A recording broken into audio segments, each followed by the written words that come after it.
Change can be ugly, uncomfortable, and taxing. But in the words of the eloquent Miss Lauryn Hill, anything that isn't growing is dead. There was a time when I lived between two states. I'd work all year in one and travel back to the second every summer. One year, I had just about completed the 15-hour drive from one state to the next and found myself at the 30-minute home stretch. When I reached a familiar bend on the interstate, orange construction cones seemed to spring up out of nowhere, and they were everywhere. The detour signs immediately led me off the beaten path onto what seemed like a trip around the perimeter of the entire city. The dust, rocks, chaos, and confusion of that construction project got worse every year. By the third year, the stress and anxiety of this detour would grab a hold of me about 20 minutes outside of the construction zone. "This is ridiculous," I'd pronounce. "None of this is even making sense. What in the world are they trying to do, and why would a simple patch of interstate take this long to reconstruct?" On year 4, I approached the construction zone with caution and angst, but noticed that there were no orange cones or detour signs guiding me into the massive mayhem and confusion.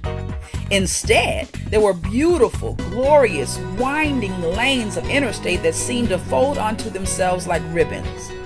What had once been miles and miles of massive confusion was now a gloriously remarkable sight. That 30-minute home stretch had become a winding coast around a burgeoning and scenic cityscape. And so it is with our lives.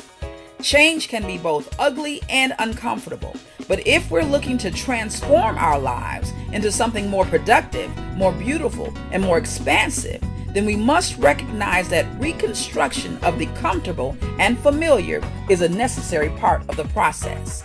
So, where are you in your personal journey? Are you approaching a construction zone with angst and ambivalence? If so, try to ease up. Find out everything you can along your detour. If your mind and heart is open, chances are you'll learn more about the lay of the land than you already know. You'll adopt new ways to navigate situations and problems, and those skills will be beneficial to you in days to come.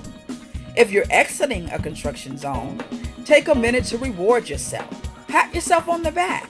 Celebrate the fact that you've come through the reconstruction intact and better for it. Your adventure, the new one, is just up the road. Now, that's your espresso shot, and I hope it gets you moving.